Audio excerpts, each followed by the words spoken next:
Oye, hola, hola. Bueno, me oye así, ¿no? Pues ya está. Qué buenas tardes a todos y muchas gracias por venir. Esta tarde de un cagos que hace, el partido también de España, para los que soy futboleros. Pues nada, muchas gracias por estar aquí. Bueno, como sabéis, vamos a hacer una ronda de preguntas al doctor Francisco Escamilla, como sabéis, neurólogo del Hospital Virgen de la Salud, de la Unidad de Trastorno del Movimiento. ¿Qué he dicho? El hospital lo he dicho mal. Virgen de las Nieves. Y nada, pues de las preguntas que habéis ido formulando, pues bueno, he intentado recogerlas todas, había muchas repetidas, que he intentado hacerlas, agruparlas. Y bueno, había algunas preguntas que eran muy personales, muy de casos muy concretos, que bueno, si da tiempo, pues al final las plantearemos. Y nada, pues empezamos ya. Vale. Yo, a ver, ¿se me oye? Bueno, buenas tardes a todos, muchas gracias por venir aquí, muchas gracias a María Angustias, a Ana, por haberme invitado. Yo lo único que puedo asegurar esta tarde es que no vamos a pasar el estrés de los dos primeros partidos de España no tengo nada preparado, yo prefiero, por experiencia en alguna reunión previa, y sobre todo después de la época que todos habéis pasado, todos hemos pasado, pues centrarnos más en dudas, preguntas que puedan surgir, en lo que yo pueda pues aportaré y más que el hecho de dar una charla que podría, no sé, hablar de un tema que quizá no pudiera ser interesante para todos, y yo creo que con las preguntas que ha recogido Ana pues podemos repasar muchos de los aspectos que os preocupan a todos y que nos preocupan a nosotros también como neurólogos, y sobre todo también muchas veces de este tipo de coloquios sin preparar, pues también nosotros los profesionales intentamos aprender de qué cuestiones, dudas, planteamientos de mejora muchas veces los servicios sanitarios, pues podemos nosotros ser la voz también allí dentro del hospital a la hora de mejorar pues todo lo que queremos, la atención de nuestros pacientes, ¿no? Me voy a bajar, aunque hay una cámara, y si acaso ponte tú allí abajo, Ana, y empezamos. Me consta que Ana ha ido recogiendo una serie de preguntas con distintas áreas temáticas, pues para ir siguiendo un orden, ¿no? Sí. Venga, pues cuando quieras tú. Pues empezamos con aspectos generales de la enfermedad. La calidad de vida de una persona con Parkinson ha mejorado considerablemente en los últimos 30 años. Para las personas recién diagnosticadas, sobre todo jóvenes, ¿qué futuro augura? Bueno, yo ahí en España ahora mismo hay distintos grupos de neurólogos a nivel mundial muy preocupados por lo que va a ser la enfermedad de Parkinson a 10 años vista, incluso más, ¿no? Y parece que efectivamente uno de los futuros que auguramos, tanto en lo que son los aspectos diagnósticos como en los aspectos terapéuticos, es que de algún modo hay una apuesta importante por mejorar en cuanto a, por un lado, el diagnóstico, adelantarlo por un lado, con los profesionales en cuanto a que estén cada vez más preparados, unidades que sean multidisciplinarias. Se está hablando de dar cabida a una enfermería también experta en trastornos del movimiento, y eso puede mejorar el diagnóstico. Diagnóstico muchas veces también apoyado en determinadas pruebas diagnósticas, marcadores bioquímicos, tanto en lo que es la sangre, como incluso se está hablando ahora mismo del líquido cefalorraquídeo de las personas, para llegar a catalogar mejor la enfermedad desde una fase precoz e incluso aplicando determinadas herramientas de nuevas tecnologías, ¿no? Sensores de movimiento, apoyo en cuanto a lo que son las características que muchas veces existen antes del diagnóstico de una enfermedad de Parkinson en las personas, como determinadas características anímicas, el estreñimiento, la pérdida de olfato, el tema del trastorno del sueño, este que tienen muchas personas, de pesadillas con agitación, movimiento, aunando todas estas características con determinados rasgos en la exploración precoce, nos van a permitir, con ese apoyo de estos marcadores bioquímicos, llegar al diagnóstico de la enfermedad de una forma más certera, aplicar ante los tratamientos y ojalá, y de esto se está hablando mucho, ojalá tengamos tratamientos muy dirigidos a la enfermedad. Se está empezando a hablar de vacunas la enfermedad de Parkinson. Se está empezando a hablar de determinadas terapias que han sido un boom en toda la medicina, como son los anticuerpos monoclonales, anticuerpos dirigidos hacia esa proteína que se acumula de manera anómala en las personas con Parkinson, que habréis oído hablar de ella, que es la sinucleína, que es un tipo de proteína que cuando se acumula y se agrega de una forma anómala dentro de las neuronas, pues se pone en marcha un proceso que llega a matar a la neurona por acúmulo inapropiado. Entonces parece que esos anticuerpos monoclonales podrían unirse a esa proteína y que las propias defensas de la persona, la inmunidad, consiguiera atacar el acúmulo para que no se produzca y, bueno, la teoría es que consiga desvanecerse o incluso ese almacén inapropiado se consiga liberar y salvar a las neuronas que de la muerte neuronal, ¿no? Que es de lo que se trata. De todo esto se está hablando también mucho de la genética, ¿no? La genética, distintos comités de expertos a nivel internacional, cada vez más se habla de determinados factores de riesgo genéticos que cuando estos se identifican, pues hacen que una persona tenga ese mayor riesgo de desarrollar enfermedad de Parkinson, pero es más, hay determinadas enfermedades de Parkinson que vienen condicionadas muy claramente por marcadores genéticos que cuando se logre aclarar de forma detallada cada uno de estos, pues seguramente habrá tratamientos muy dirigidos hacia esas formas genéticas. O sea que todo esto se está moviendo mucho y bueno, la verdad es que los profesionales que nos dedicamos a esto, pues contemplamos el futuro con cierto optimismo, ¿no? Y yo creo que eso es bastante bueno. Bien. Bueno, pues es posible que para esto de los anticuerpos monoclonales, estas terapias inmunes, no falte tanto. Ya incluso hay 2 ensayos clínicos en fase 2, fase 3, incluso se piensa que empiece uno con esto de las vacunas y sobre todo con lo de los anticuerpos monoclonales.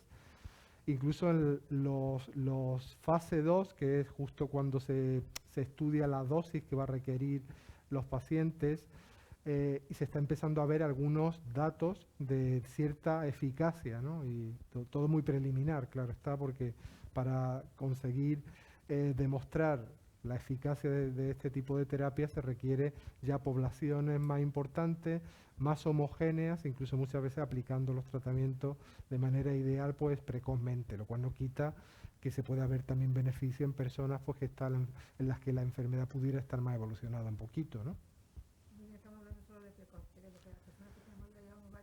Bueno, pero yo creo que ese grupo de personas, las que llevan ya varios años de evolución, muchas veces entran también en los ensayos para ver la seguridad y muchas veces no solo se trata de interrumpir el curso evolutivo de la enfermedad, pero interrumpirlo puede ser interesante hacerlo en cualquier fase evolutiva. Siempre es más interesante hacerlo más precozmente porque habrá menos acúmulo del físico de la persona y menor discapacidad y, por decirlo así, más neuronas salvables, pero eso no quita que interrumpir el curso evolutivo sea algo muy importante y ojalá pues dispongamos alguna vez también de terapias regeneradoras, incluso, bueno, los propios trasplantes tuvieron una época, eran terapias regeneradoras. Lo que ocurre es que cuando la enfermedad de Parkinson empezó a contemplarse como un proceso más global, pues perdieron, por decirlo así, un poquito de fuelle lo que era el ir al cerebro de la persona y trasplantar un grupito muy chico de células, cuando sabemos que la enfermedad de Parkinson va más allá de lo que son esas células que se pierden en la sustancia negra del cerebro, sino que es una enfermedad un poquito más difusa, tanto del sistema nervioso central como periférico. No sé si me oye, ¿se me oye? Sí. Cuando ha hablado de vacuna, ¿qué vacuna? ¿A quién se vacunaría? ¿A gente que tenga esa predisposición genética? Vale, ojalá en España tuviéramos más desarrollo, pero bueno, os voy a poner un ejemplo. En Reino Unido hay un estudio organizado para identificar personas a riesgo, o sea, que se apuntan en una base de datos de todo el sistema de salud, y entonces se le hace como una encuesta donde tienen que marcar determinados elementos de los que he comentado que se suponen que pueden ser de riesgo, son muy inespecíficos todos, pero cuando una persona precozmente, entiéndase. Una persona de 58 años, por ejemplo, que tiene estreñimiento, que ha perdido olfato, que tiene un familiar con enfermedad de Parkinson, que tiene todas las pesadillas estas que decíamos con movimiento de trastorno de conducta de sueño REM, pues esta persona con esos 3 factores casi tiene un riesgo de desarrollo de Parkinson casi del 80 al 90%. Estreñimiento, depresión, pérdida de olfato por sí solo, pues también son todos juntos, no ningún elemento por sí solo lo constituiría, pero la suma de factores y el factor edad, pues puede hacer que si aplicamos en un grupo poblacional una vacuna, al final conseguimos que se reduzca el riesgo de desarrollo de la enfermedad de Parkinson. Lo mismo no todos iban a acabar desarrollando enfermedad de Parkinson, pero esto ocurre un poco como las vacunas del COVID, no todas las personas iban, pero si vacunamos a toda la población y esa vacuna es segura, pues estamos reduciendo un riesgo de enfermedad de Parkinson o incluso de ese tipo de variantes como la enfermedad con cuerpos de Levy u otro tipo de enfermedad neurodegenerativa vinculada a la sinucleína como la atrofia multisistémica, ¿no? Pero sobre todo la enfermedad de Parkinson, que es la más prevalente, ¿no? Aparte del tratamiento farmacológico y de las terapias que se reciben en la asociación, ¿qué más se puede hacer para evitar una rápida evolución de la enfermedad? ¿Y cuál sería el deporte para mantenerse mejor? Bueno, pues fíjate, el deporte, aunque sea un poco redundante, cuanto más mejor. Incluso deporte con cierta carga física anaerobia, aerobia, o sea, con esfuerzo físico, se sabe y ahí lo vemos claramente en las consultas, la tipología de las personas, claramente las personas que están mejor físicamente, que hacen más deporte, son precisamente las que el curso evolutivo de la enfermedad va mucho más lento, tan lento como que muchas veces hasta llega a estabilizarse. ¿Qué deporte? Pues yo contemplaría un deporte muy físico global, pero bueno, como cualquiera de ellos, que desde lo que es, pero cualquier actividad, incluso la danza, el baile, como lo que es andar, correr, el que cada persona puede llevar a cabo, ¿no? Pero sí se pide que haya cierto esfuerzo diario sin llegar a la fatiga ni el agotamiento. O sea que no hay un deporte específico, tampoco es que haya ningún deporte que haya demostrado de manera contundente frenar la enfermedad, pero claramente es una parte del tratamiento fundamental, ¿no? Entonces yo creo, no podría recomendar ninguno en concreto, pero ya también muchas veces se debe adaptar mucho a la fase evolutiva de las personas. Ahora bien, cuando ya la enfermedad va evolucionando un poquito, donde hay que hacer más hincapié son en actividades físicas muy centradas en lo que es la preservación de marcha, equilibrio, postura y todo esfuerzo es poco pues para que la persona pues tenga esa preservación de sus capacidades muy a largo plazo, ¿no? Y siempre, ¿no? O sea que eso se tendría que decir, ¿no? ¿Cómo afecta el consumo de alcohol, café o drogas a la enfermedad? Bueno, el consumo de alcohol. Yo creo, bueno, el alcohol, lo primero que tendría que decir que el hecho de tener una enfermedad de Parkinson, muchas veces ya hay una serie de condicionantes que es bastante extraordinario encontrarte personas con una adicción, por ejemplo, al alcoholismo, ¿no? Lo cual no quiere decir que habréis oído que con determinados fármacos se generan conductas adictivas, pero el alcohol a lo largo de los años no llega a ser una de las adicciones demasiado frecuentes, yo diría que incluso infrecuente en personas con Parkinson. El tabaco quizás sí, pero el tabaco habréis oído también que incluso puede reducir el riesgo de desarrollo de la enfermedad de Parkinson, lo cual no quiere decir que sea bueno, como es lógico, y sobre todo cuando se tiene la enfermedad es otro factor que puede condicionar pues una reducción en la capacidad aeróbica de la persona y no es bueno, como es lógico. Y lo otro que habíamos comentado, el consumo de... El alcohol, el consumo normal, sin llegar a El ser consumo normal... social. No, el consumo social no lo desaconsejaría yo, ya dentro de lo que son el sentido común de determinados fármacos que generan somnolencia, en la propia enfermedad de Parkinson, los agonistas dopaminérgicos, si le sumamos alcohol, indudablemente es otro factor que puede bajar el rendimiento, pero como todo, ¿no? Estamos hablando de alcohol en un consumo quizá un poquito más desmesurado de lo que te podemos tener en mente, que es tomarse una cerveza o dos, o una copa de vino, que eso en sí, no, en concreto con la enfermedad de Parkinson, no lo veo yo un hábito de riesgo, ya tenemos que contemplar otros factores y otras comorbilidades de la persona, ¿no? Como tal, ¿no? Café y drogas. Y el café un poco ocurre como con el tabaco, ¿no? El café es otro factor clásico que se ha vinculado a una reducción de riesgo de desarrollo de enfermedad de Parkinson. Ahora, cuando ya se tiene la enfermedad de Parkinson, el café, pues no se ha visto tampoco que sea pues lo propio que en la población general. El exceso es malo, pero malo pues por cuestiones más de otra índole, ¿no? En cuanto a el no descansar bien, bueno, un poco lo que se suele comentar en la población general, pero que la enfermedad de Parkinson no conlleva un riesgo superior así a priori, ¿no? ¿Y otra droga? Y otras drogas malísimas para todo, pero bueno, ya nos metemos en cuestiones ya no sujetas a tal evidencia científica como los derivados del cannabis, lo que habréis escuchado del alivio del dolor, y habréis escuchado incluso de personas pues, que encuentran beneficios, pero un poco va muy en la línea de lo que es la satisfacción global que produce una droga sin que por ello tenga que ver el modificar el curso evolutivo de la enfermedad, ¿no? Y con todos los inconvenientes que tiene el consumir drogas pues para el estado mental o el estado físico global de la persona, ¿no? Ahora vamos al bloque de síntomas no motores. Queríamos aprovechar esta sesión para que nuestros familiares entiendan mejor, porque hay veces que podemos con todo y otras que no. Y porque nuestro estado de ánimo puede fluctuar en el mismo día, pasando de momentos de euforia a otros más de bajón. Y cómo deben comportarse nuestros familiares ante estos cambios. De manera general, Global, sí. global. Bueno, es curioso, ¿no? Porque los síntomas no motores fueron grandes olvidados durante décadas. Y yo creo que incluso cuando describe la enfermedad en el año 1817, James Parkinson recogía determinados aspectos no motores ya en su descripción, desde el estreñimiento hasta personas que en fase muy evolucionada tenían problemas para tragar, que si la saliva y tal.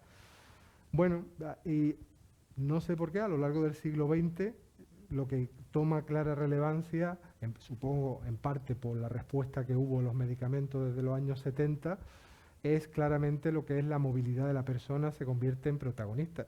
¿Y para qué? ¿Para qué nos vamos a engañar? Es el protagonista casi siempre, pero claro, cogido al aspecto motor de la persona y quizás como los fármacos mejoran en gran medida durante una fase importante de la enfermedad, precisamente muchos aspectos de movilidad, pues empiezan a ser muy relevantes y sobre todo a principios de este siglo, todos los fenómenos no motores. No motores, por ejemplo, los relacionados con el ánimo, la depresión, el estado de apatía, que muchas veces lo sufre menos la persona que el propio entorno familiar, los síntomas del sistema nervioso autónomo, el estreñimiento. El estreñimiento es un drama no tanto por la gravedad en sí respecto en algunas personas sí, pero un drama sobre todo por la ineficacia de la medicina en dar una buena respuesta a esa sintomatología muchas veces, ¿no? Estreñimiento, problemas urinarios que pueden aparecer, el tema de la hipotensión ortostática, las personas que tienen esa alteración de la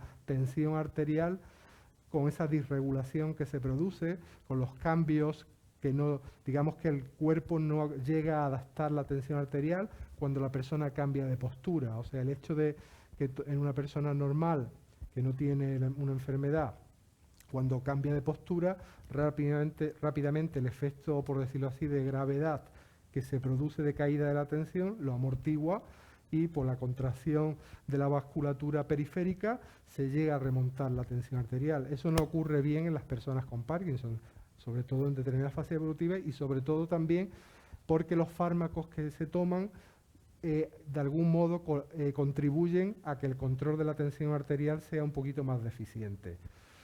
Las cuestiones de tipo cognitivo y mental, los rasgos psicóticos que pueden llegar a desarrollarse en algunas personas en fases más evolucionadas, a veces no tanto, a veces los fármacos que se toman contribuyen un poquito a que determinadas personas desarrollen rasgos psicóticos en cuanto a tener visiones, alucinaciones, ilusiones ópticas, digo óptico y visual porque suele ser lo más frecuente, aunque también hay percepciones sensitivas, auditivas Y eso incluso a veces se puede ver en fases relativamente precoces de la enfermedad, pero muy condicionado por los fármacos, ¿no? Como tal. Y luego las ideas delirantes, eso a veces hay crisis de pareja tremendas por no, quizás por no haber abordado desde un punto de vista sanitario el hecho de dar a entender que determinados rasgos de celos patológicos en la pareja, en la persona pues, que padece la enfermedad, pues pueden deberse en gran medida a que se deba llevar a cabo un ajuste terapéutico, reducir fármacos, sobre todo los fármacos, por decirlo así, más de más riesgo, por el estado mental también de la persona, son los fármacos del grupo de los agonistas dopaminérgicos, ¿no? Y a veces hay que bajarlos. Trastornos del sueño, el insomnio. Casi no hay persona con enfermedad de Parkinson que duerma bien. Y realmente es casi un poco con lo que hemos dicho antes con el estreñimiento, es realmente una asignatura pendiente el lograr ese control en cuanto a recuperación del trastorno del sueño, tanto lo que es la conciliación, coger el sueño, como mantener el sueño. O sea, es muy habitual, sobre todo conforme evoluciona la enfermedad, que las personas tengan múltiples despertares por la noche, se juntan síntomas como el síndrome de piernas inquietas, la rigidez o lo que llamamos asinesia nocturna, o sea, la falta de movilidad. Claro, hay personas que toman múltiples tomas de fármaco a lo largo del día, pero llega a las 12 de la noche, cortan y pasan horas y horas sin tomar fármaco. Entonces, personas que se encuentran en una fase de complicaciones de la enfermedad, pues acusan mucho esa interrupción de fármacos. Entonces, se le interrumpe mucho el sueño y ya en sí hay una disregulación, una alteración de la regulación en el control del sueño. Y yo creo que esos serían los principales aspectos no motores, ¿no? También lo que también se refiere es muchas veces al cambio de cuando tenemos que estamos con la medicación, que estamos muy alegres, estamos eufóricos, y en un momento que baja la medicación, pasa el efecto de la medicación, estamos tristes, no queremos hacer nada, es un poco el cambio que notan las familiares, como las parejas y todo eso. Totalmente. Yo creo que también se refiere un poquito a eso. Totalmente. No entiende, pero está en un estado quizás eufórico demasiado, luego baja. También muchas veces ese estado de incomprensión. Claro, en esa línea también, no, en muchas personas, como dice María Angustia, no solo es el estado motor, sino que el estado motor va muy enganchado a síntomas no motores. Entonces, cuando la persona se viene abajo en esa fase de fluctuaciones, muchas veces la persona o quizá los sanitarios menos adiestrados llegan a catalogar esos estados de ansiedad. Hay gente incluso que desarrolla casi crisis de pánico cuando están en off, con falta de aire, y estamos hablando de sintomatología muy relacionada con las fluctuaciones de los niveles plasmáticos de fármacos, que son síntomas propios de esto. Y luego, quizás más en gente joven que han tenido en el pasado algún tipo de hábito tabáquico, drogas, más en varones que en mujeres, pues está esa susceptibilidad que tienen algunas personas a desarrollar trastornos del control de los impulsos. Entonces hay personas que cuando están tomando agonistas dopaminérgicos desarrollan estados de hipersexualidad, coleccionismo, hay gente que desarrolla de manera desmesurada determinados hobbies, hasta tal punto que dedican casi las 24 horas del día, pues no sé, a marquetería, a coleccionar cochecitos o a... que aquí siempre, y yo creo que esto muchas veces lo digo en foros a nivel profesional, pero quizás alguna vez tendríamos que hablarlo, y yo creo que en momentos de este tipo es bastante interesante saber distinguir qué es lo patológico de lo que hace feliz a una persona. Porque en esto de los trastornos de control de impulso, todos tenemos claro que es lo patológico, pero el que una persona pueda pintar o acabar y ser feliz con esa actividad, aquí lo que hay que diferenciar claramente es cuando eso supone una ruptura en lo que es el medio de la familiar, ¿no? En definitiva, ¿no? Muchas veces como cuidadores tendemos a querer ayudar demasiado a las personas con Parkinson, sobre todo en las actividades cotidianas. ¿Cree que esta actitud puede influir de forma negativa en el paciente, aumentando su dependencia y disminuyendo su autoestima? Hombre, esto es una pregunta difícil y casi pero realmente hay que adaptarlo mucho a cada familia, a cada persona, a las necesidades. el que una persona se esfuerce, pues es bueno, ¿no? Pero depende también, ¿no? Depende y sabemos pues de, quizás la ayuda excesiva puede conducir a que la persona no se esfuerce, pero esto es muy adaptable. No sé, no me atrevo yo a dar una recomendación genérica, sino que yo creo que claramente hay que conocer al paciente y yo creo que esto vosotros tenéis ahí también un papel importantísimo en identificar qué personas pueden beneficiarse más o menos y cuando el cuidador tiene que echarse un poquito para atrás sin estar muy encima y luego pues es inevitable en ese flujo de influencias que se produce entre paciente, cuidador, pues de algún modo identificar lo que puede resultar patológico para ambos y sobre todo en los grandes olvidados en la carga que puede llegar a tener el cuidador y la situación de problemas que pueden desembocar en una enfermedad también, en cuanto a ansiedad, depresión, precisamente por esa carga. Entonces, buscar ese equilibrio a veces es difícil, pero bueno, yo en líneas generales lo veo más excepcional el hecho de encontrar lo patológico que otra cosa, ¿no? O sea, que no me atrevería yo a hacer ninguna recomendación al respecto, sino estudiar cada caso, ¿no? Como tal. ¿Cómo de apropiados son los ansiolíticos y antidepresivos para la sintomatología no motora de la enfermedad?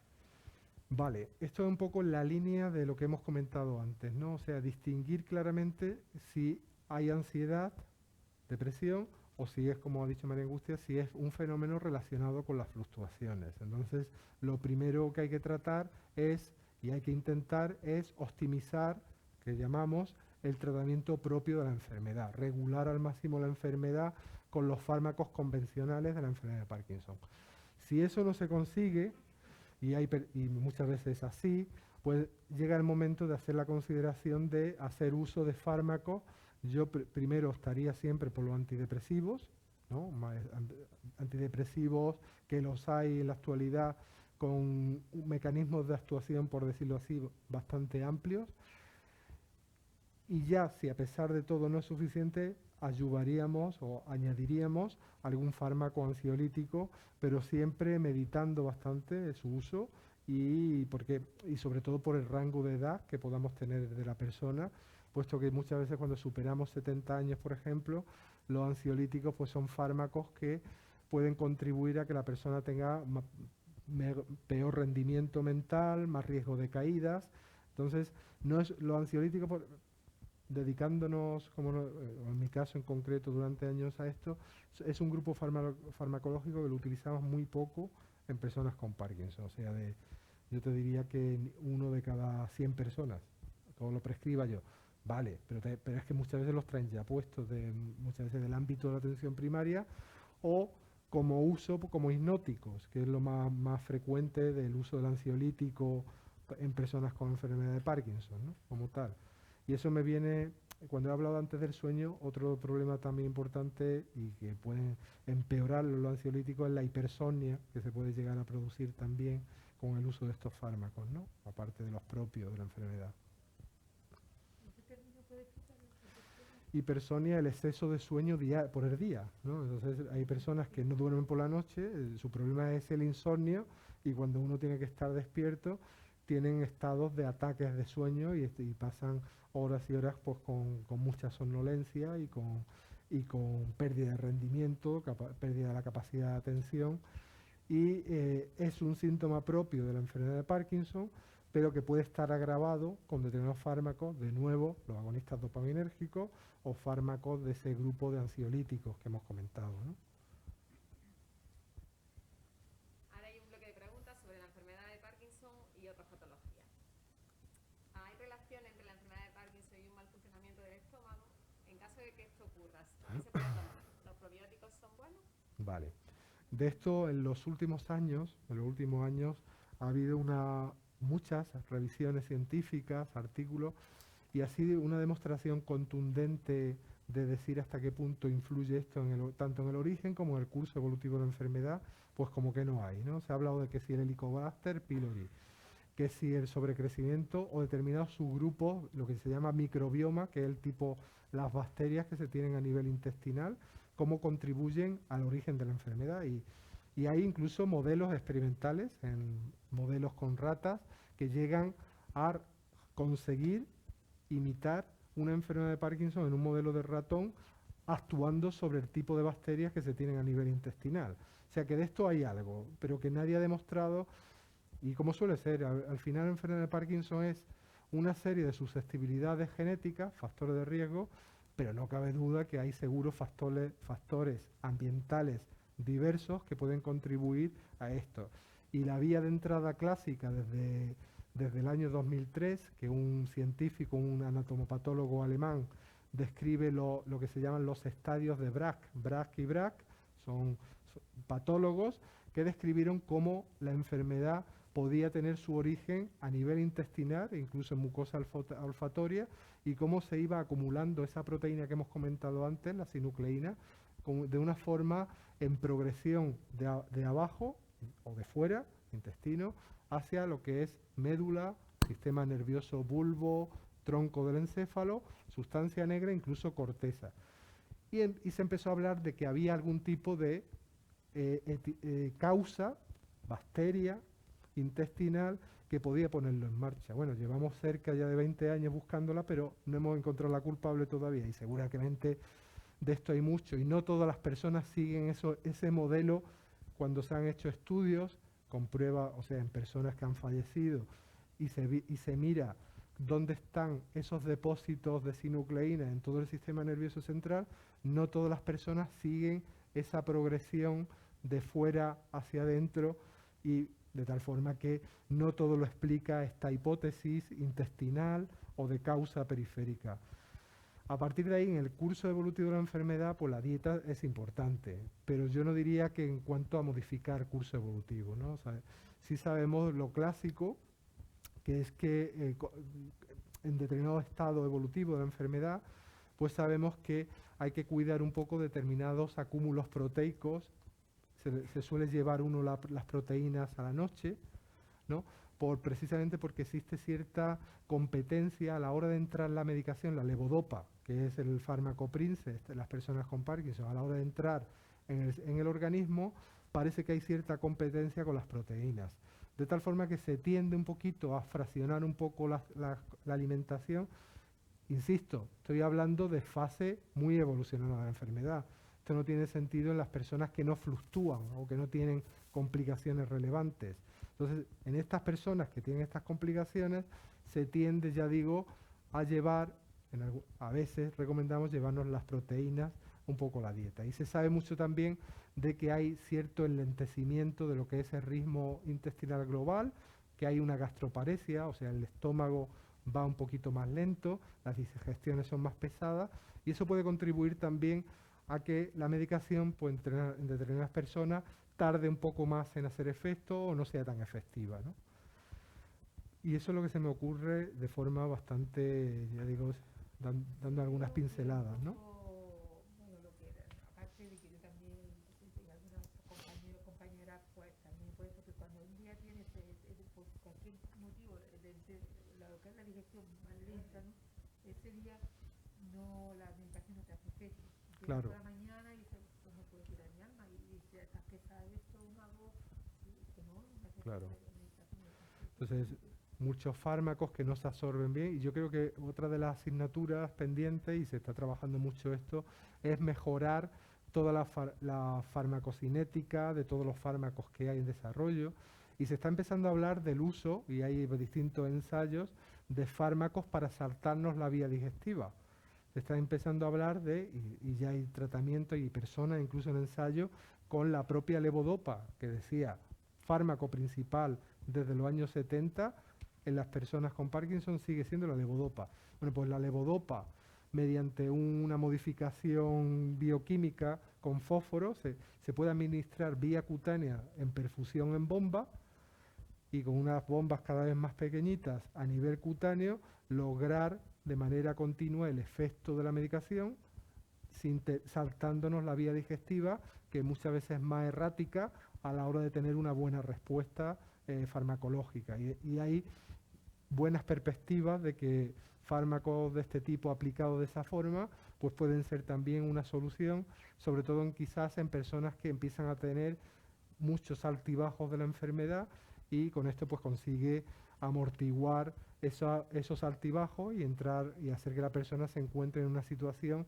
con efecto mantenido, ¿no?, de la medicación, sin tanta caída del efecto en cuanto a bloqueo motor, pero también en cuanto a amortiguando los síntomas no motores que hemos comentado, ¿no?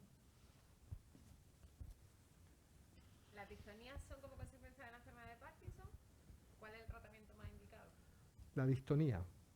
Bueno, la distonía, el concepto, voy a hablar de lo que es la discinesia, y dentro de la discinesia está la distonía. Es que no sé si estamos hablando de lo mismo. ¿No? Pero bueno, prefiero explicarlo. Vamos a ver, dentro de las complicaciones motoras de las personas con enfermedad de Parkinson tenemos por un lado lo que hemos mencionado ahora mismo, lo que son las fluctuaciones, o sea, los altibajos que se van produciendo a lo largo del día con la medicación. Eso se va a ver casi en el 80 al 90% de las personas, más allá de los 4 o 5 años de ser diagnosticado la enfermedad, tarde o temprano acaban desarrollando fluctuaciones motoras, complicaciones motoras y fluctuaciones no motoras. Las complicaciones más motoras, más precoces y más frecuentes es lo que se entiende por deterioro fin de dosis, que es el agotamiento del medicamento que no llega a la siguiente pastilla. Pronto también empieza a verse que a primera hora de la mañana algunas personas notan falta de medicación, se toma la medicación y empiezan a ordenar su vida conforme a esas tomas de medicación. Estamos hablando de lo que son complicaciones motoras, fluctuaciones. Ahora bien, hay personas que empiezan a notar, cuando alcanzan un pico máximo del efecto de la medicación, lo que se llaman discinesias. Discinesias, que son los movimientos de tipo como de baile, corea le llamamos nosotros, que son movimientos rotatorios a modo de danza, totalmente, por decirlo así, que uno no puede prever por dónde se va. No es como el temblor, que siempre es previsible y siempre gira en torno a un eje. Esto no, estos son movimientos como de baile, ¿no? Yo creo que es la forma que hacen no entender. Las disquinesias pico de dosis, la mayoría de las veces las personas las toleran bien. O sea, es el familiar el que ve que está su cónyuge con un poquito de movimiento así oscilatorio, pero la persona es cuando está más impregnado del fármaco y cuando se encuentra mejor. Y son perceptibles, sobre todo, muy generalizadas, tanto a nivel del tronco como de brazos y de piernas. Normalmente predominan y son un poquito más aparentes en el lado donde la enfermedad siempre ha sido más seria, ¿vale? Eso sería la discinesias pico de dosis. Dentro de todas esas discinesias, la palabra discinesia implica, al contrario de la enfermedad de Parkinson, que es falta de movimiento, bradicinesia, la discinesia son movimientos excesivos, por exceso. Dentro de la discinesia hay un tipo de fenómeno que es la distonía. La distonía es una contracción mantenida de un grupo muscular. Entonces, las distonías en las personas con Parkinson, lo más habitual es la distonía de la mañana, la distonía matutina, que es al contrario de la discinesia pico de dosis, que es por exceso de efecto de la medicación. La distonía off es por falta de efecto de la medicación. Cuando se pasan muchas horas sin medicamento, hay personas que empiezan a tener una postura con engarrotamiento del pie, con el dedo, el primer dedo del pie puede estar en hiperextensión o lo contrario en flexión, y suele ser bastante dolorosa, que normalmente con la medicación cede, aunque a veces tarda, ¿no? Y a lo largo del día se va amortiguando, pero podría reaparecer a lo largo del día también con los momentos de bajón. Cada vez que la persona nota falta de medicación, empieza a tener ese trastorno del movimiento, insisto, habitualmente en un pie, pero también hemos visto muchas veces la postura de engarrotamiento en un lado, o incluso con distonía del cuello. No sé si se entiende, ¿no? Contractura, sí, y contractura y con postura anómala fija, ¿no? Pero lo habitual, ya digo, que suele ser en los pies. ¿Por qué aparece tanto cansancio en esta enfermedad? Bueno, ese es otro misterio, ¿no? En la fatiga, nadie tiene claro.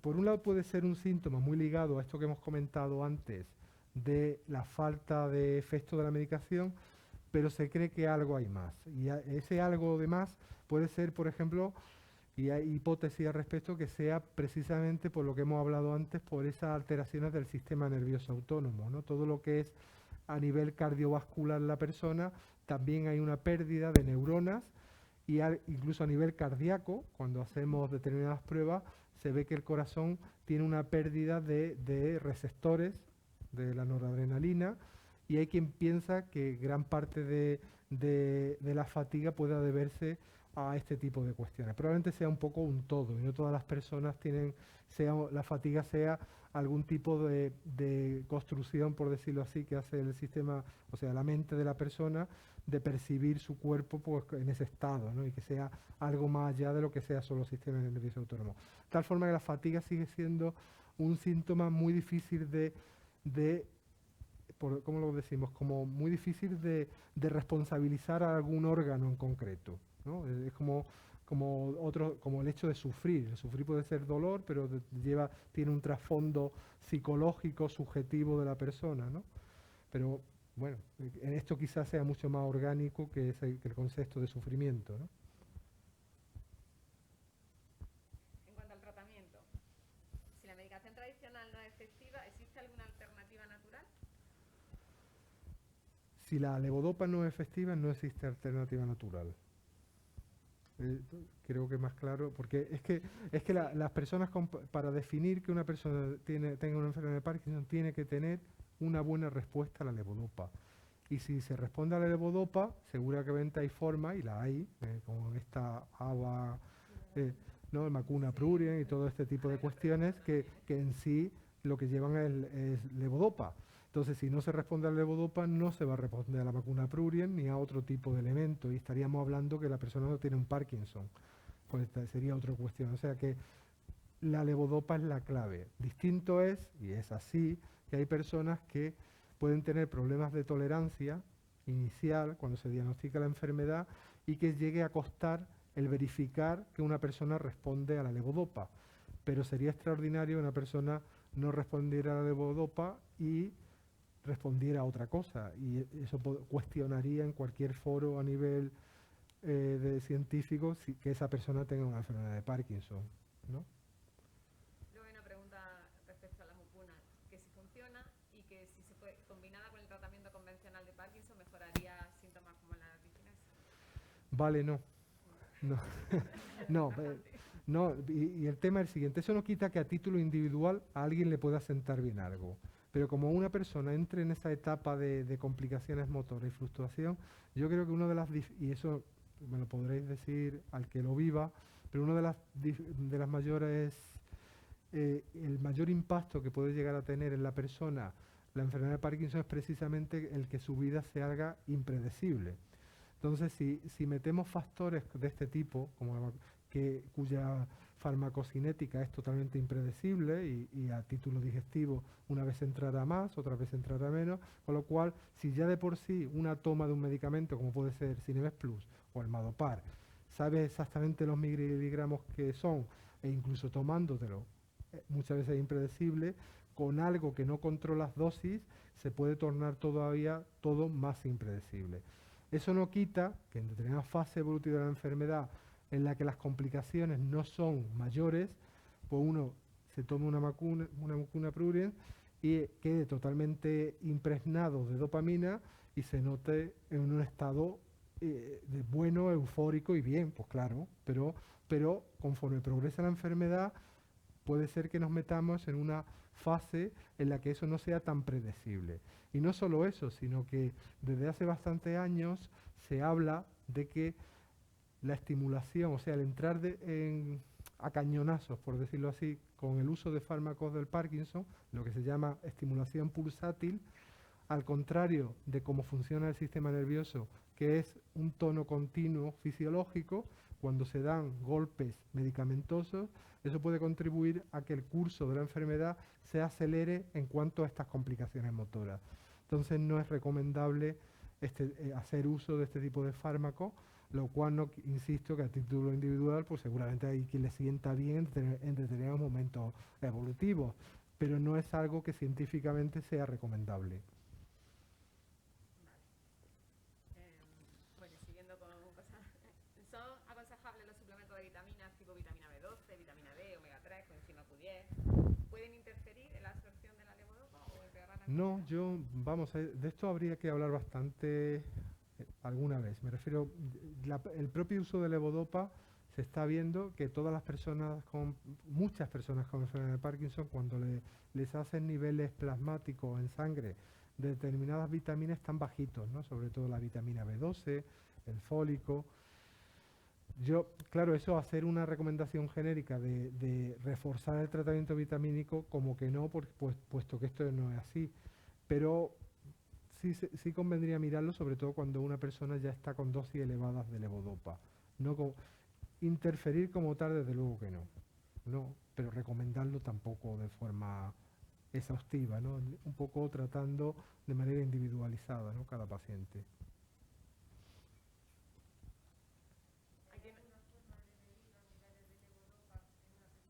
Sí, sí. Sí que hay y lo hacen. Yo creo que, por ejemplo, aquí en Granada los mandan fuera, pero se pueden medir. Requiere, eso sí, hacer determinaciones horarias, ¿no? Para un poco valorar ¿no? Y no nos conformaríamos nunca con un día en concreto, sino lo ideal sería hacerlo en varios días, ¿no? Distinto es que tener ese tipo de niveles te lleve a algún tipo de ajuste, porque eso al final, como seguimos teniendo la vía digestiva como problema, cuesta llevar a la práctica clínica el hacer esa determinación, pero sí se puede.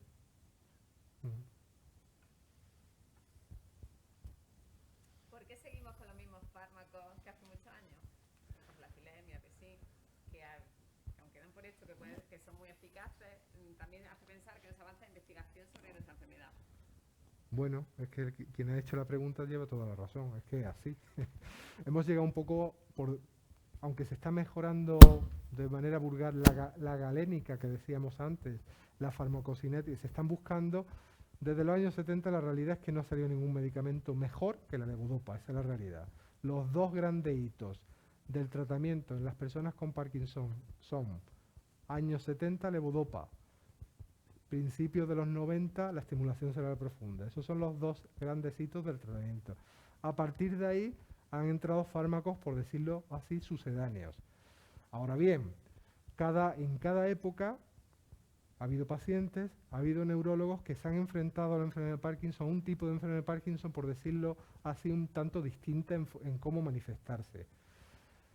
Al principio, cuando empieza a utilizarse la levodopa, estamos hablando de un fármaco que llegó a conseguir que aumentara la supervivencia de las personas. O sea, de sacarla de una situación como en esta película que todos habéis oído hablar, que era de Despertares, de una situación de falta de movilidad absoluta, a empezar a utilizar un fármaco que lo sacaba de ese estado de falta de movilidad absoluto.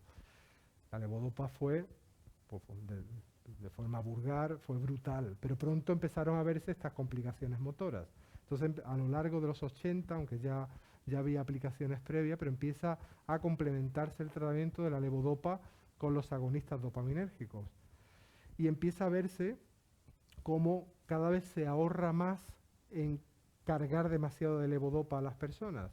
Entonces, en los años 90, para esas complicaciones que habían sido tan intensas en personas con Parkinson, empieza a surgir el recurso de la estimulación cerebral profunda. De nuevo se consigue volver a suavizar la enfermedad. Principios de siglo. Empezamos a dejar de ver determinadas personas con disquinesias extremas. Las hay, pero son más anecdóticas que las personas de los años 90, por decirlo. Entonces, de algún modo, algo en el manejo de las personas con los fármacos que tenemos hemos aprendido en cuanto a quizás no ser tan drástico en usar de manera excesiva la levodopa, modular mejor el tratamiento.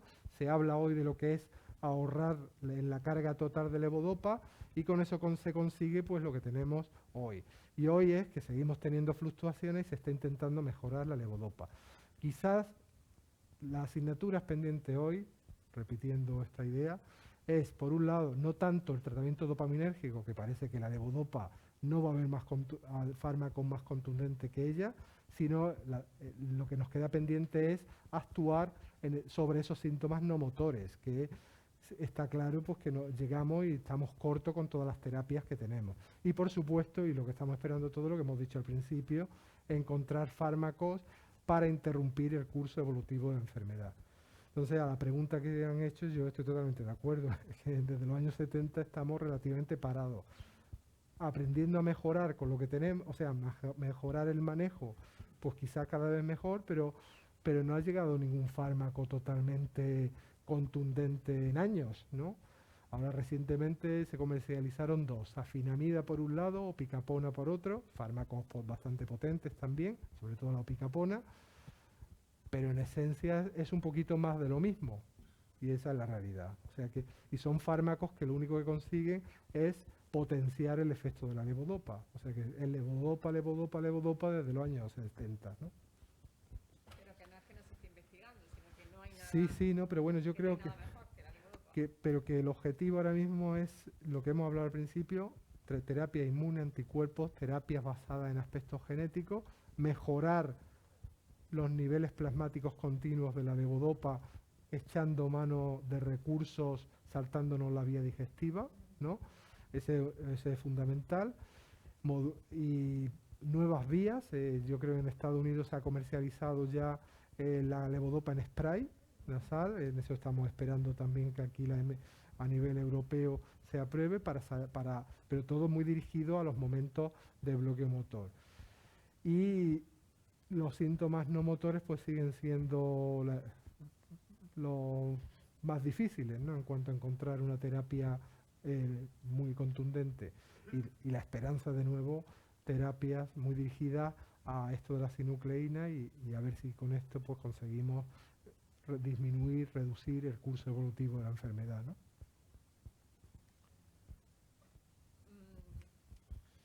Hay rachas en las que me encuentro mal y sin fuerza y no me apetece ir a la asociación. ¿En ese momento es cuando más debería ir?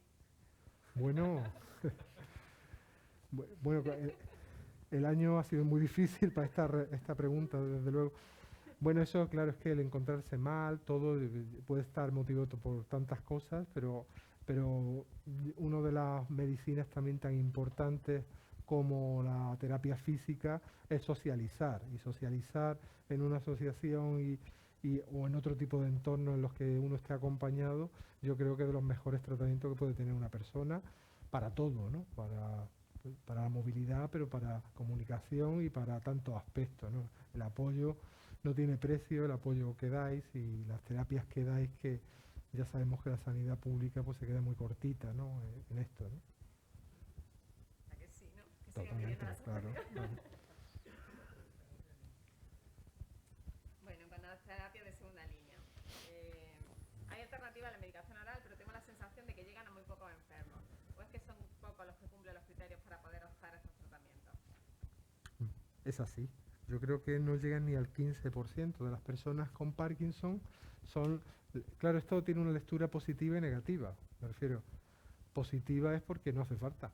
Hay personas que con la medicación convencional tienen un beneficio clínico lo suficiente como para no asumir el riesgo de una de estas terapias de segunda línea.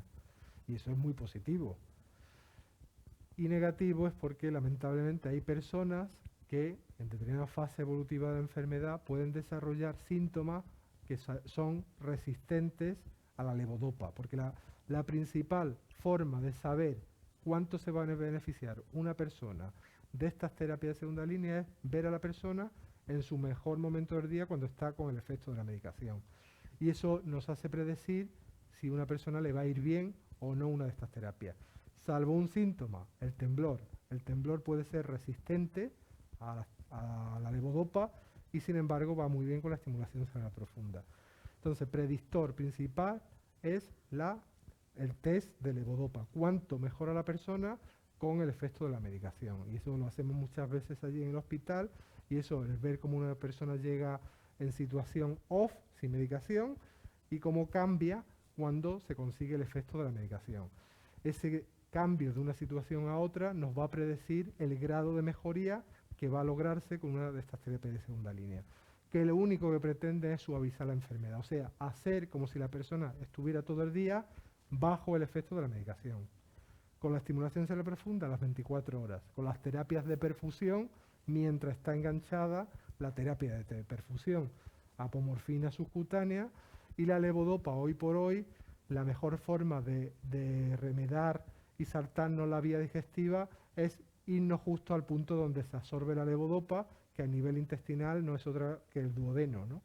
Eso exige una pequeña intervención quirúrgica endoscópica, que es una gastrostomía, pero la terapia puede, salvo algunos problemillas que da al principio de instauración de sonda, en muchas personas, la mayoría de los problemas se resuelven muy fácilmente y es una terapia muy a largo plazo, yo diría que para siempre, y que no deja a ninguna persona y la mayoría de las personas, el 80% están satisfechas con ella. O sea, son... Nos habla mucho de la Sí, sí, sí, sí, sí. se habla mucho de esa terapia, ¿no? La De cual- la estimulación que no hablamos ahora. La levodopa intestinal es una terapia que para aquellas personas que de algún modo no quieren asumir el riesgo de la intervención quirúrgica craneal, es un tratamiento que basado en el mejor fármaco de la enfermedad de Parkinson, que es la levodopa, que a mi modo de ver tiene dos cuestiones, que hay que hacerles una intervención y lo otro que hay que llevar un sistema de bomba. Pero bueno, sabemos de personas que niños incluso que están con terapia en bomba y los llevan portando, o sea que realmente se consigue y es un tratamiento bastante satisfactorio, ¿no? La administración no quiere que se ponga mucho porque es un fármaco bastante caro y por eso tenemos que mirar con lupa qué personas son las que realmente les va a ir bien, ¿no?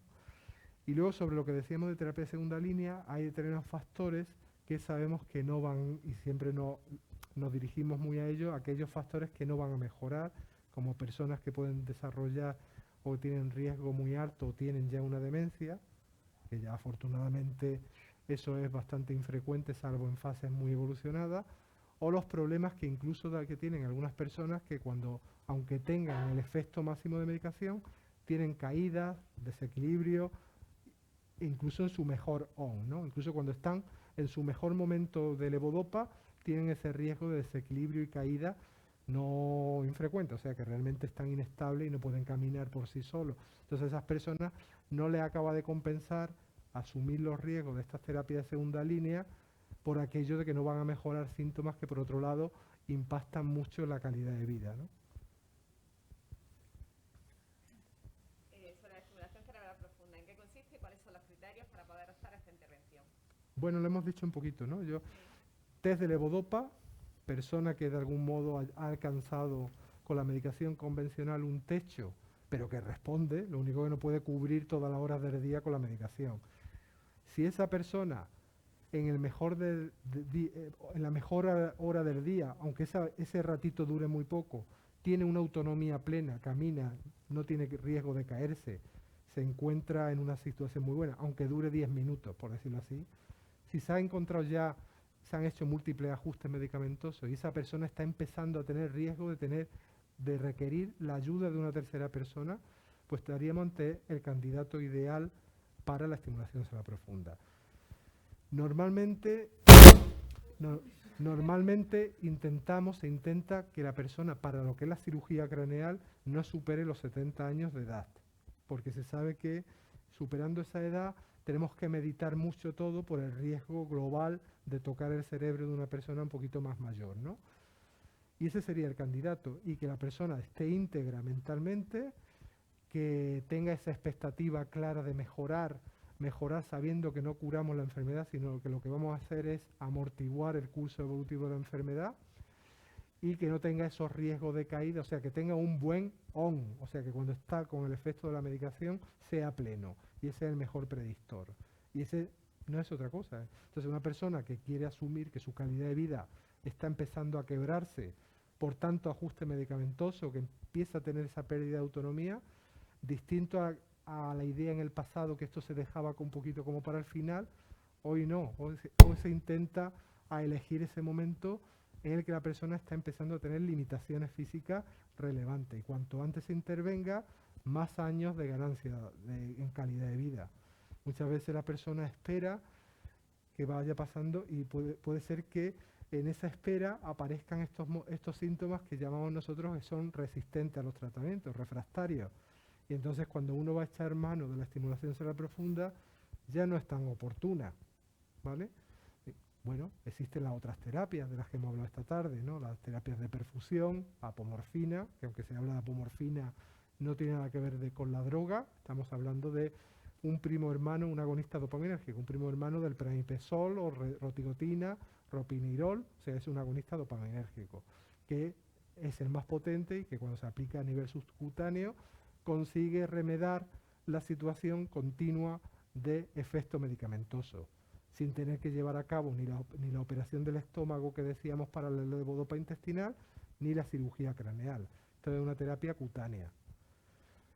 ¿Qué es un fármaco? La apomorfina subcutánea en bomba que se puede poner es un fármaco que tiene las ventajas de que uno no tiene que operarse, que si va bien estupendo, si no me lo quito, pero que a largo plazo suele ser un tratamiento un poquito más engorroso, en el sentido que hay personas que le sale un poquito de nódulo en la piel, hay que darse los cuidados, entonces un poco un fármaco, una terapia un poquito más engorrosa, pero que va muy bien también. ¿Cómo se sabe cuando estás en ese límite para operarte? Pues no se sabe. No, porque yo creo que me refiero, no se sabe porque cada persona tiene su medida. Vamos a ver. ¿Cómo sabemos la persona que está muy No, cada persona tiene su medida. Entonces yo creo la idea es esa, es una persona que está empezando a decaer su calidad de vida, que está ya con 4 o 5 tomas al día de levodopa, un agonista, un imao o picapona o entacapona en forma de estalevo. O sea que está ya todo el día cubierto, ya no tiene mucho más margen terapéutico con la medicación convencional y resulta que esa persona está empezando a tener una limitación física que le impacta en su calidad de vida y está empezando a requerir una ayuda muy puntual. A veces antes de que se requiera la ayuda ya podría ser candidata la persona, pero la medida de cuándo es candidato uno solo la tiene la propia persona. Y yo creo que ahí tiene mucho que ver el grado de felicidad que tenga una persona. ¿Cómo es sí, dicho así, deformado? Si la persona está feliz en su día, vale, tiene sus momentos y se queda un poquito, y se sienta y se le pasa y se toma la medicación y la medida la tiene la persona. Estamos hablando de una cirugía craneal que tiene pocos riesgos, pero estamos hablando de tocar el cerebro y poner unos electrodos en el cerebro. ¿Hasta qué punto estoy yo mal como para meterme en esta película? Pero claro, me estoy metiendo en esta película para ahora y para más adelante. O sea que le estoy ganando en años a la enfermedad en calidad de vida. Si la calidad de vida está decayendo, pues puede ser el momento de hacerlo. Si no es así, que la medida la tiene que dar la persona. Entonces, eso sí, con unas expectativas muy claras de cuánto uno puede mejorar, sabemos que no es buscando un alivio. Si uno no tiene un sufrimiento excesivo, pues puede ser que no sea el momento, ¿no? Eso es, a título individual es muy difícil, o sea que eso es, yo creo, forma parte de lo que es el proceso de la comunicación, de hablar, de decidir entre todos, pero eso sí, hay veces que con la medicación se llega a un tope, entonces cuesta, eso también hay que dejarlo claro, que por mucho que se toquen de determinadas personas la medicación, ese impacto en calidad de vida no lo vas a lograr mucho más, y si uno quiere ser contundente y su calidad de vida no es buena, o opta por una terapia de segunda línea, o tiene pocas más alternativas, salvo la aceptación. ¿Qué ventajas e inconvenientes tiene el IFU? El IFU. Bueno, el IFU, vamos a ver, el IFU es un tipo de terapia que los que nos dedicamos a estimulación cerebral profunda a nivel internacional, bueno, lo primero es que no tiene una aprobación por sanidad para enfermedad de Parkinson. Lo segundo es que se basa en una lesión, en quemar una parte del cerebro. Ventaja, que no hay que hacer una cirugía abierta. Para que entendáis lo que es el IFU, viene a ser un poco con ultrasonidos aplicados por fuera del cráneo, es un efecto lupa. Es aplicarlo con los cálculos y las coordenadas necesarias a nivel justo dentro del cerebro, habitualmente en una zona del cerebro que se sabe que funciona de manera anómala en personas con Parkinson, que es el núcleo subtalámico. Lo que hace uno desde fuera con ese efecto lupa es quemar el núcleo. Clásicamente lo que se hacía era abrir el cráneo y quemar directamente con una cánula el núcleo o quemarlo con frío. Eso se dejó de hacer hace muchísimos años cuando surge como alternativa a la estimulación cerebral profunda, que tenía la ventaja de poder hacer una intervención en los dos lados del cerebro. Ya hace bastantes años surgió a nivel mundial muchas críticas de que quemar estructuras encefálicas en personas con Parkinson podía llevar a que una persona tú dejaras algún tipo de alteración mental, cognitiva, irreversible, porque estás quemando y eso ya no es recuperable. Ventaja, pues para una persona con un síndrome que tenga un Parkinson de un solo lado del cuerpo, en el que sobre todo predomine un síntoma como es el temblor, pues para esa persona podría ser ventajosa, sabiendo y asumiendo estos riesgos de que se le va a hacer una lesión que no es recuperable y los beneficios o el efecto va a ser tanto para lo bueno como para lo malo. Si queda con una debilidad, va a quedar con una debilidad. Así que insisto, en un centro donde hay experiencia, eso va a ser siempre muy seguro y va a haber un pequeño, el riesgo va a ser muy bajo. Pero hoy por hoy es una terapia que no está admitida en sanidad y no tiene el aval de sanitarios, salvo para temblor esencial para un lado. Aunque me consta que se está empezando a hacer dentro de ensayos clínicos en personas con Parkinson. Mm. Bueno, ahora hay un bloque sobre investigación, que muchas de las cosas lo hemos hablado ya. Cada uno nos deja un poco ahí. Voy a beber agua. ¿Cómo va el fútbol? ¿No se sabe? Ay, entonces no, nos dejamos de spoiler, ¿no? Gritos no hemos escuchado, ¿eh? Ni cohetes ni nada. No, que aquí hay un hombre que no. No quiere saberlo. Ahora después. No le informe, no le informe. ¿Qué quiere? Pero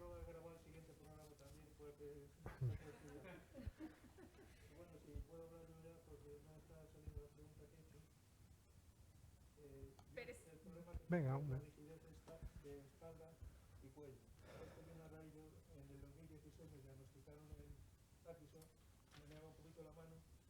traumatólogo y me hicieron una prueba nuclear y me lo detectaron ya rápidamente. Empecé con Afilé, fue muy bien con Afilé, luego estuve con Afilé y Mirapesín, y la levodopa, pues el cinema lo llevo tomando como hace 2 años. Temas no motores, voy muy bien porque no tengo la moral a prueba de bombas, pero soy optimista. Pues sentido el humor, el sueño me fastidia un poco, pero pues si a alguien le vale de algo, diré cómo lo he solucionado por la radio. Pongo la radio y cuando parlo yo... Y el problema este vino a raíz del año pasado, que tuve un infarto el 7 de mayo, y a raíz del infarto el corazón estaba bien, pero me hicieron cateterismo, y a raíz de ahí se me quedó el cuello así.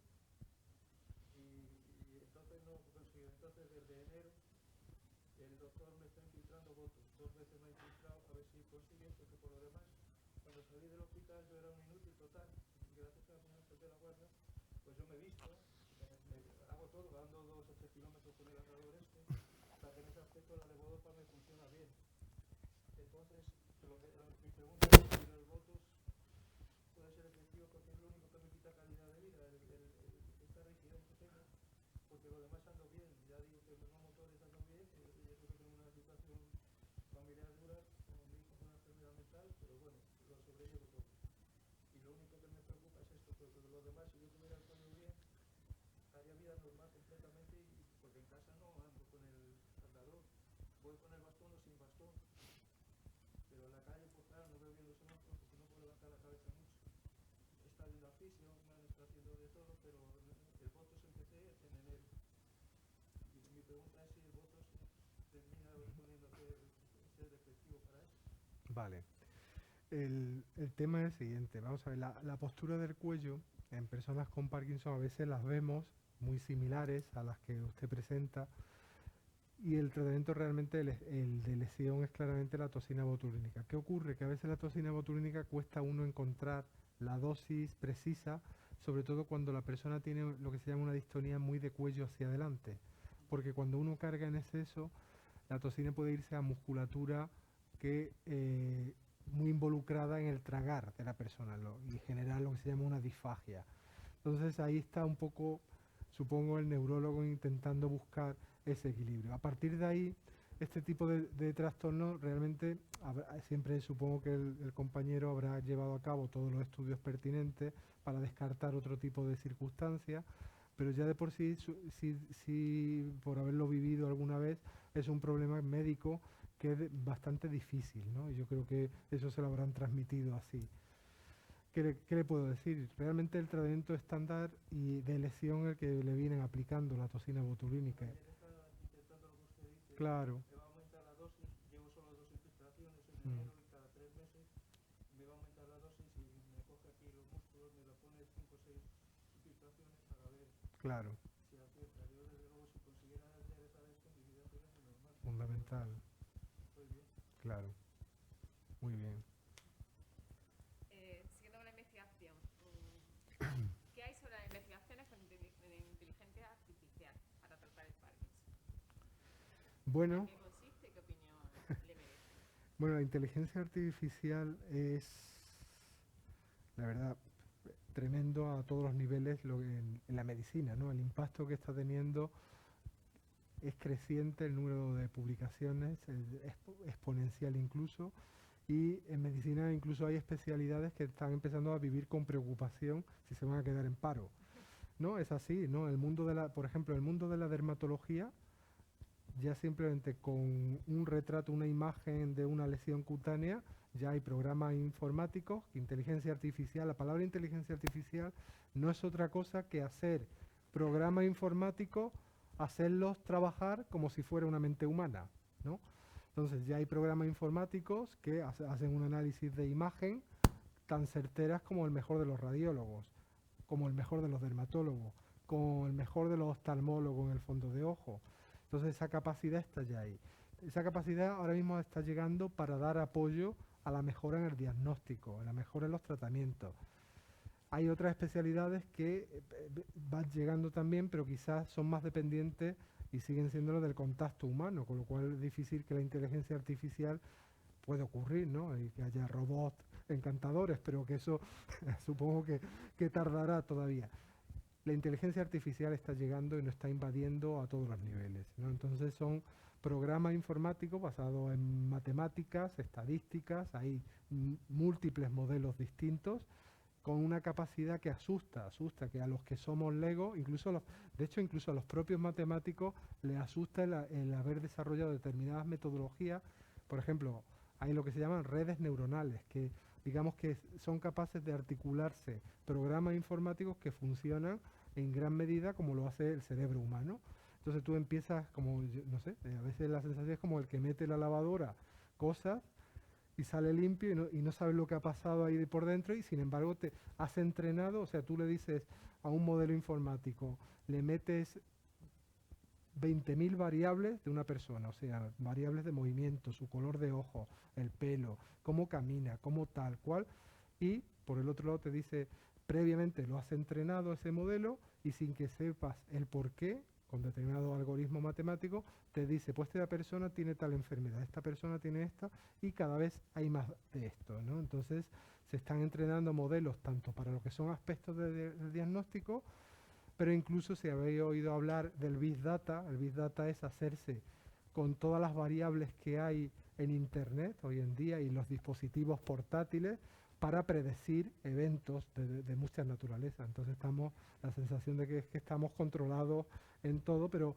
que no cabe duda que esa tecnología viene pues para mejorar la salud con muchos riesgos. Incluso en Chile creo que la Comisión del Senado ha sacado una modificación para la Constitución para proteger a las personas de la lectura de sensores como, no sé si habéis oído hablar del magnate este del Tesla, de los coches Tesla, que está trabajando en un dispositivo basado en inteligencia artificial colocado en corteza cerebral, por ahora de cerdos, y te sale directamente en pantalla un registro de lo que está haciendo el cerdo, como si fuera un Fitbit de estos de los relojes, pero implantado dentro del cerebro.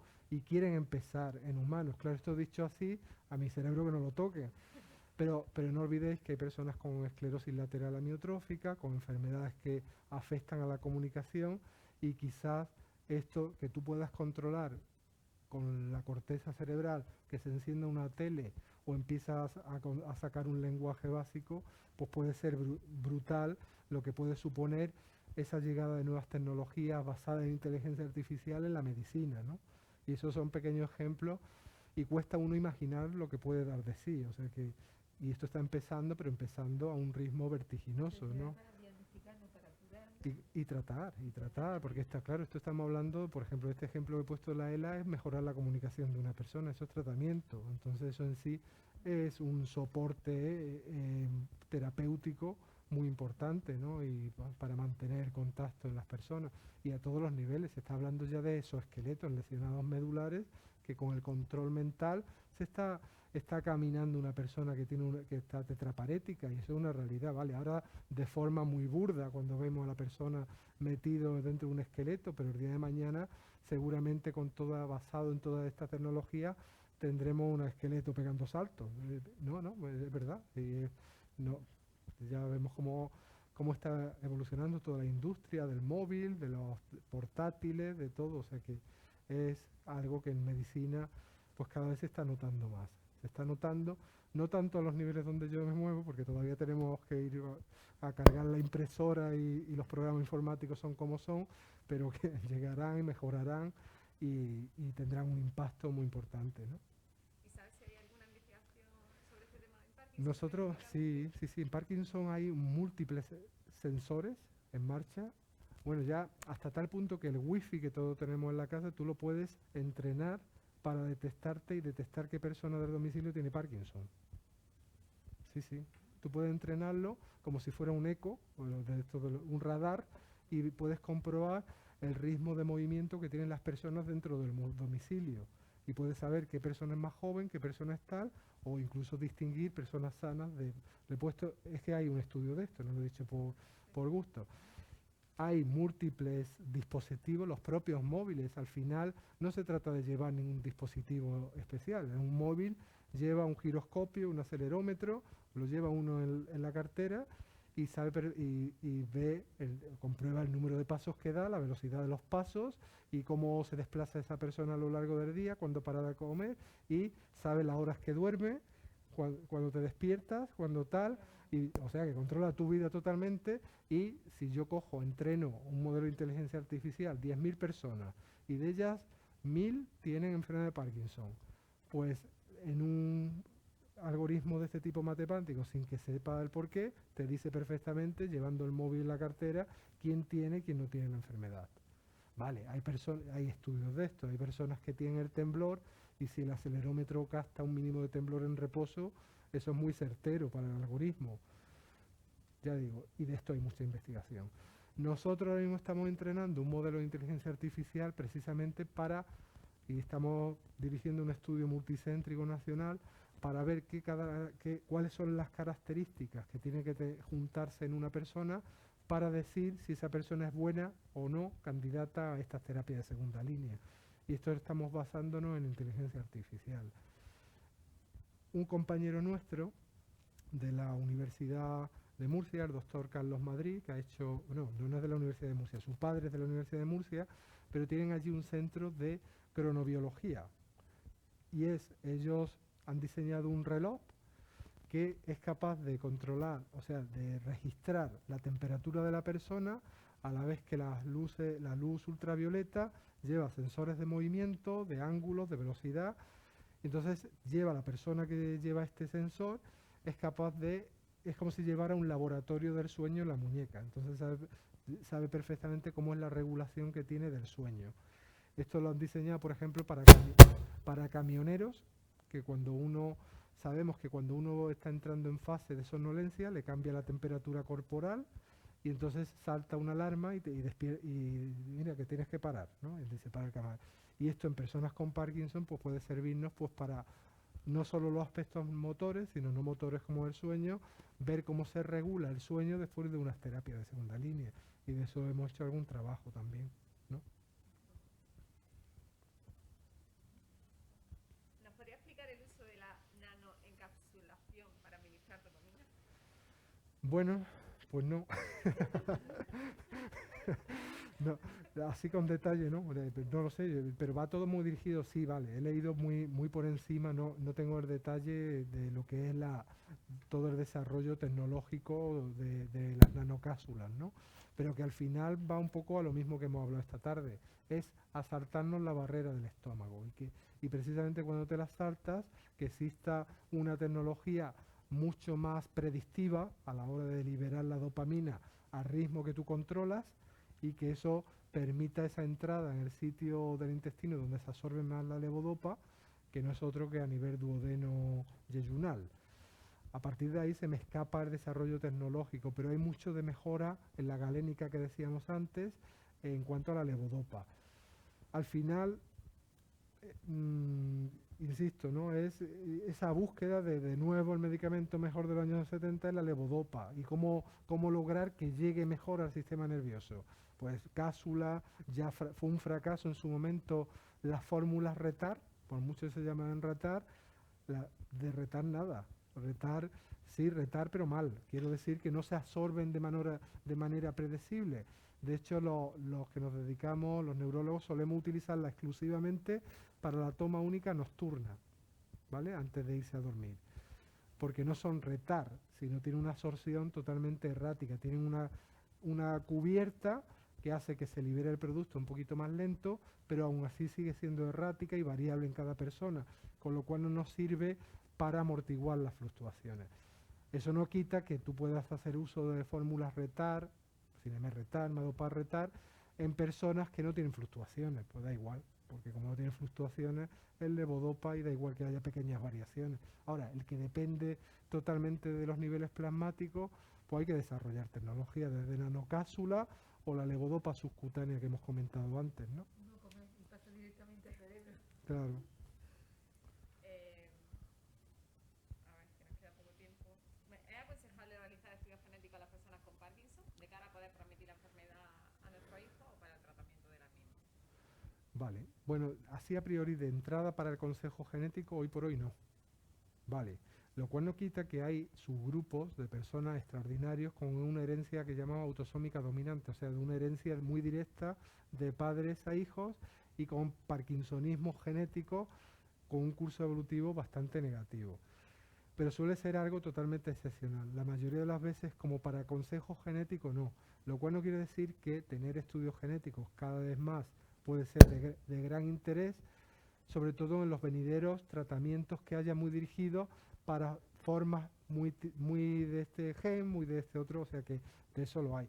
A pesar de todo, explican un porcentaje muy pequeñito de lo que es todo el panorama global de la enfermedad de Parkinson.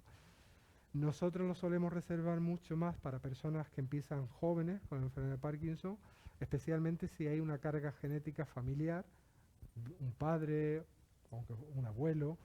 Si Ahora, hoy por hoy, a día de hoy, no conlleva un gran cambio terapéutico, por decirlo así, prácticamente no. Aunque sí puede tener ciertas lecturas pronósticas, ¿no? O sea que yo si tuviera que decir si es aconsejable, yo creo que sí, pero no con esa visión de dar hoy por hoy ningún tipo de consejo genético, porque incluso en el mundo del Parkinson, incluso la mayoría de las veces, aunque se herede determinados genes, la probabilidad de desarrollar la enfermedad, muchas veces la penetrancia que llamamos no es completa y entonces uno puede llevar el gen y no desarrollar nunca la enfermedad, con lo cual no conlleva ningún tipo de cambio de hábito, que por otro lado, como tampoco tienes una forma a día de hoy de controlar el curso evolutivo, pues va a generar más sufrimiento que el alivio que puedas dar, ¿no?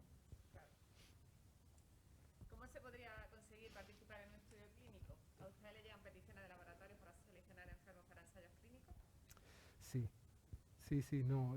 Y yo creo que hay ahora mismo organizándose, lo que pasa es que no ha venido el COVID este tremendo, pero ha habido una iniciativa muy interesante a nivel andaluz que se coordina desde Málaga a nivel de todas las neurociencias y nosotros somos sede aquí en Granada de lo que son trastornos del movimiento.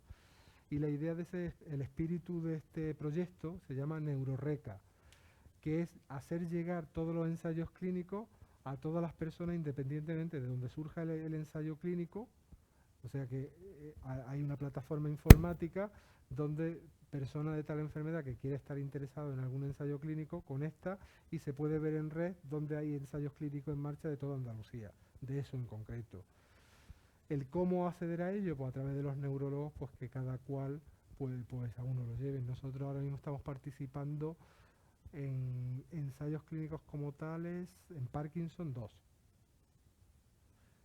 En Málaga habrá unos tantos, en Sevilla es donde más se está investigando desde hace bastantes años, habrá otros, o sea que sí hay ensayo abierto y este tipo de iniciativa, pues por ejemplo hace años pues solo entraban los de Sevilla o los de Málaga o los de aquí entre los de aquí. Y esto lo que persigue es que da igual que se puede beneficiar de entrar en un ensayo clínico por una persona que está en Úbeda, que tiene tal enfermedad y sabe que se está haciendo este estudio dirigiendo en Córdoba. ¿No? Entonces de esto sí hay y se está moviendo y ojalá pues fuera mucho más. Lo que pasa es que claro, siempre están las restricciones propias geográficas, porque para los ensayos exigen seguimientos muy meticulosos y la geografía, hasta qué punto la persona está dispuesta a estar yendo a mí. Estamos hablando de cada un estudio puede tener 30 visitas, ¿no? Y eso pues es bastante sacrificado para la familia y su entorno, ¿no? Bueno, esto al principio hemos hablado, en una charla anterior nos comentaron que había una unidad de enfermería específica de Parkinson. Sí. ¿Esto funciona realmente? No, ¿verdad? no. No, el COVID se ha llevado todo. Me refiero a este tipo de cuestiones. Ahora mismo la gente está muy dirigida a lo que es a los servicios de urgencia, el apoyo global del hospital. Entonces, cuando pase todo esto, vamos a ver lo que queda y habrá que retomar muchas iniciativas. El conformar una enfermería experta en esto sería ideal, pero incluso, pero voy a poner un ejemplo, en esclerosis múltiple, que es una enfermedad pues que a lo largo de los años ha exigido mucho del soporte de enfermería para la aplicación de tratamientos que se llaman inmunomoduladores, pues ha perdido la enfermería también de esto. Y entonces, muy difícil. Luego existe en el sistema sanitario mucha transversalidad, no se quiere que la enfermería se super especialice en algo. Entonces, si lo mismo formas a una persona, pero al año siguiente te la han quitado y se la llevan a otro sitio. Con lo cual el desgaste es tremendo. Entonces, eso sería lo ideal. Estamos muy necesitados ahora mismo para dar una buena cobertura, acceso a las personas que contacten con nosotros. Estamos muy necesitados de personal que nos lo dejen, que se formen, generar equipos de trabajo. No logro conformar un equipo de trabajo con nadie, porque si te lo van a quitar al mes o a los 3 meses, no acabas de establecer una relación. La gente que pasa por neurología está deseándose de salir de neurología, porque en parte es un tipo de actividad que requiere un sobreesfuerzo y si no tiene una mentalidad de una persona que ha llegado allí para quedarse, lo que quiere es salir lo antes posible de allí, porque exige bastante trabajo. Me refiero para los profesionales de otras categorías, con lo cual estamos muy necesitados de esto, ¿no? Y sería muy bueno pues para dar soporte a todos los pacientes, tener auxiliares, enfermeros, pues que den todo este tipo de soporte, ¿no? Al tratamiento. Bueno, han quedado algunas preguntas, lo que pasa es que tenemos que irnos porque antes de las 8 hay que desalojar. Y bueno, pero más o menos en global se han tratado casi todas las preguntas que estaban planteadas. Pero muy poquito porque 5 minutos. Fuera de las que hemos dicho, algunos Creo que quisieran hacer alguna pregunta. una señora por el final. Por aquí.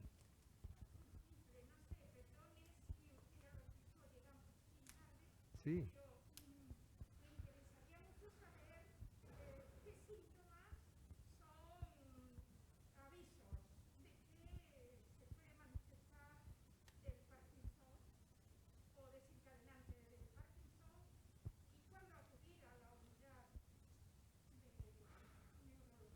Vale.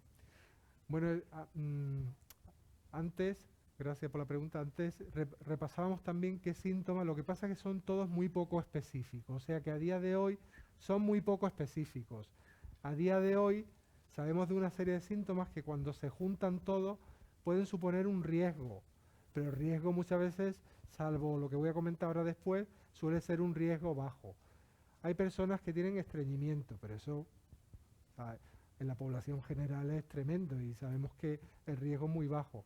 Pérdida de olfato, depresión, pero todos estos síntomas en sí, todos juntos, son muy poco específicos y incluso juntándolos todos el riesgo no es demasiado alto. Quizás es más alto algo que no es frecuente en la población, pero que se describe, que es el trastorno de conducta del sueño REM, que son personas a partir de los 50 años que durmiendo empiezan a tener sueños muy vívidos, con patadas, gritos, golpes. No es repullo no. Digo patadas, golpes, vamos, que si tiene a la pareja al lado la desloma. Entonces, sí, y puede llegar a ser algo bastante grave. El trastorno de conducta del sueño REM es un predictor claro de enfermedad neurodegenerativa. Por fortuna no es un problema demasiado frecuente. ¿Qué ocurre? A la pregunta que me ha hecho, que como a día de hoy no hay un tratamiento, que incluso aunque yo supiera de una persona que tiene este trastorno de conducta del sueño REM, ¿qué le recomiendo a esta persona? Pues quizá de todo lo que hemos hablado esta tarde es que se mantenga sana, deporte, control de peso y la dieta. Y no puede uno decir mucho más a día de hoy, a falta de que pues surjan terapias que puedan cortar el curso de una persona a riesgo, vacunas, pero esto queda todo dentro del campo de la investigación. Muy bien.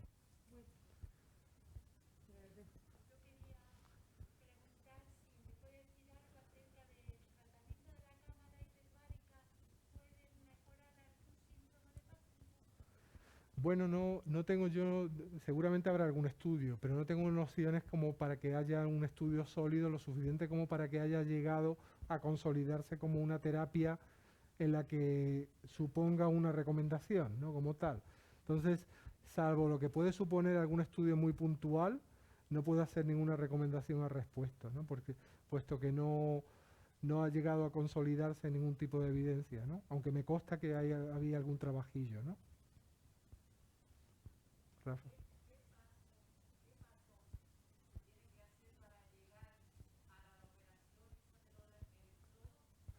Bueno, el primer paso es que uno esté siguiéndose por un especialista, preferiblemente experto en trastorno del movimiento, y esa misma pregunta hacérsela a él en función de las características individuales, si le iría a esa persona bien o no, ¿vale?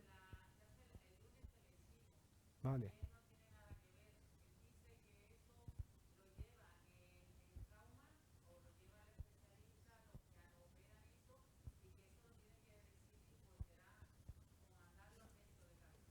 No, pero eso es pedirle al neurólogo que lo lleva, si esa respuesta le han dado, es porque puede ser candidato, en cuyo caso es simplemente decirle, mire, ¿me puedes derivar?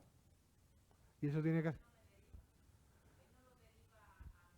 Ya, bueno, pero lo mismo es que hay algún factor que no se nos escape, ¿no? Y claro, Lo hablamos luego más personalmente, ¿no? Porque había... ya estamos pasando un poquito del tiempo, ¿vale? Vale, Es que le doy la regla. pero ahora después nos vemos, ¿no? Bueno, muchísimas gracias por asistir a todo y también muchísimas gracias a Gracias. también que siempre está a lo que nosotros le pedimos